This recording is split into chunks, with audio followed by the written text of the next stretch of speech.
Pleased now to be joined by a special guest, former Tennessee football player, Inky Johnson. Inky, how are you? I'm doing great. How you guys doing? Well, we're doing fantastic. Tell us what you've been up to. Man, just traveling and speaking and being a humble servant. Just out trying to enrich, inspire, motivate, and encourage people. Have you been to Knoxville much lately? Oh, yes, sir. Yes, sir, I have. I come up to Knoxville just about every other week.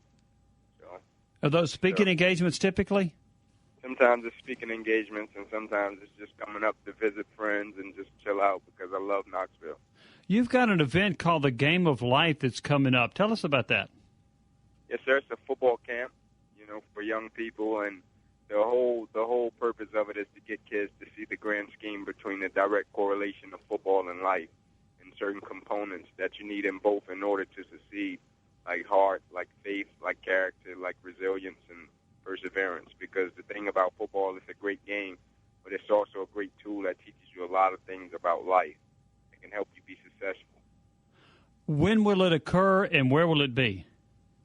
It will occur July 21st at Bearden High School. And what's the cost if people want to attend it? The cost is $75. All right. And if somebody wants to get involved, how would they do so, Inky? They can just email me at thegameoflife@gmail.com and just let me know if they want to be involved, if they want to volunteer, if they want to come out and help out or just hang out. I'm all for it, man. I just want to have fun and just make it a great day for the young people. Hey, Inky, Vince Ferrara. Good to talk to you again, Inky. Hey, Vince, how you doing? I'm good. I appreciate it. I hope you're doing well. By the way, folks can go to inkyjohnson.com, too. There's more information on the Game of Life football camp as well. Inky, it's amazing. Every time we talk to so often we talk to former Vol players and your former teammates, how often they bring you up. Just unsolicited, they bring you up. Talk about how often you stay in touch with your former teammates. Oh, man, I send them a text every morning. I have a text list of about 250 to 300 people that I send out motivation and inspirational texts to every morning. Just about every guy that I have played with or came after me, I have them on that list that I send those texts to. So I talk to those guys pretty much on a regular basis. And just try to keep that relationship and that rapport good and just check on them and see how they're doing in life, Inky, I've seen it firsthand with your inspirational story, perseverance and faith also, people are willing to share. When they hear your story, they're willing to share their story about what they have gone through. Can you, in your travels and talking to people, is there a one or two cases that stand out of someone else having to overcome something that maybe use some of the core values that you did to get through what they did? Oh, man, it's been a ton. But one that really stood out to me was I was having a book signing at Westtown Mall, and it was an older lady. She came in after everybody was gone, and we was wrapping up, and I was just about to leave, and she came in, and she was limping, and she had a cane, and she had tears running down her face. And she came up to me. She said, I needed to get here to get your book. I need some encouragement for my life. She said, I've been having a rough time, and I almost broke down myself. I got choked up. But, it's things like that, man, which makes what I do all worth it. I just try to help people, and when you see that paying off and seeing it being a blessing to other people and people opening up and sharing their story to you and enriching your life, kind of like Proverbs 27:17 in the Bible. So iron sharpens iron, one person sharpens another, and that's what it's all about. So it's a blessing. It's a blessing to be a blessing, and it's a blessing to get blessed. Inky Johnson, our guest, former Tennessee football player. Inky, the guy that co-wrote the book with you, Jeff Haygood, that I know that you know very well, his father passed away recently, and I'm sure you know that. In the funeral services today, our thoughts and prayers go out to Jeff Haygood and his family in regard to that. I'm sure you were aware of that, weren't you? Yes, sir. Yeah. I'm headed up to the funeral right now as we speak. I wanted to ask you about this because since your injury occurred against Air Force some 6 years ago, we've had a chance to visit with Fisher DeBerry, the Air Force coach. He said he has reached out to visit with you. Have you talked much to Coach Fisher DeBerry?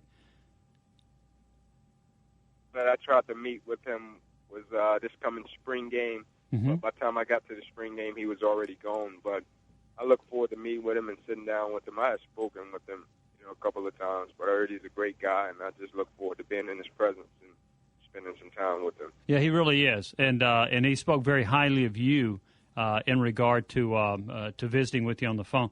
Hey, you got a camp coming up with Arian Foster, is that correct? Yes, sir. Yes, sir. When is that? We'll be there. Arian will be at your camp? Yes, sir. Who else is going to be there? Do you have a number of former Vols that will be there? Arian Foster, Ramon Foster, Jason Swain, Coach Fulmer, Johnny Long, Dan Hamilton, and a couple more of the guys that played with us. They're going to be there volunteering and helping out as well. So we're just looking forward to having a good time. What will be different about your camp as compared to a lot of other football camps that players have? We will have different breakout sessions, different breakout life sessions, and talk about the game of football and how it correlates to life. It's all good to do the football specifics, but like I said before, you never know what can happen within the game of football. Like the injury that happened to me, I didn't plan on that happening. And so it was a thing of the mindset and the attitude and the approach that I took to the game of football. I took that same mindset, attitude, and approach to everything that I did in life. So it's kind of discussing those type of things with the guys and letting them see how that correlation can help you be successful, even if you don't make it to be the best football player, the biggest, greatest NFL player. It's about, do you have what it takes to be that NFL player? Because if you have what it takes to be that player, the work that you put into being that player will carry over into every other aspect of your life, and you'll be successful in no matter whatever you do in life. Inky, I know you're a fan of the game today. You follow it. You're still a big fan. What was your reaction when we finally got a 4-team college playoff? Oh man, ball is ball. It really. I'm one of these guys, man. And when I played the game, I just wanted to go out and play the game. Mm-hmm. The playoff system didn't matter because at the end of the day, the best team will win. But to some people they're happy, to some people they're unhappy. But I just like the game of football. I take that back. I love the game of football. I just want to see some teams go out and get after it and play ball. Inky, what do you think about players today using social media, especially Twitter? Some guys have been able to handle it. Some guys get themselves in trouble with it. If you have a chance to give some advice on that type of thing, what would you say to those guys on social media today? I think it's a thing where, some guys take it a little too far, and it could be a distraction. But some guys are mature and know how to handle it.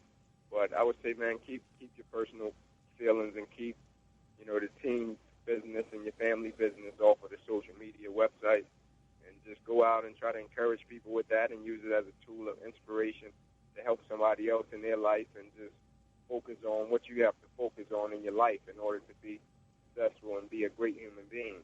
But don't take to the social media websites and, try to talk about the team and blast different people and things like that. I guess former Tennessee football player Inky Johnson. Inky, how close do you think Tennessee is to getting it turned around to being competitive as far as the East Division of the SEC? Well, I think we're real close. I think we would do a great job this season. I think we will have a tremendous season. I think the guys will come out and play ball. I'm looking forward to seeing that high-power offense play, and I'm looking forward to see this new defense go to work. So I think we're real close, as in this season being close. All right. Hey, Inky, if you would, just tell us again the dates and times for your camp coming up. My football camp, The Game of Life, it's July 21st at Bearden High School. You can go to www.inkyjohnson.com to find out more information. And thank you guys for your time. I really appreciate it. I'm grateful for it. Inky, thank you very much, and hope you have a great turnout for your camp. Thank you, sir. I hope you guys have a blessed day. You too. That is Inky Johnson, former Tennessee football player. And if you haven't read the book that Jeff Haygood wrote on him, you ought to. It's really inspiring. It's a great read, the story of Inky Johnson and all the trials and tribulations he went through, and was an outstanding player at Tennessee before his career-ending injury.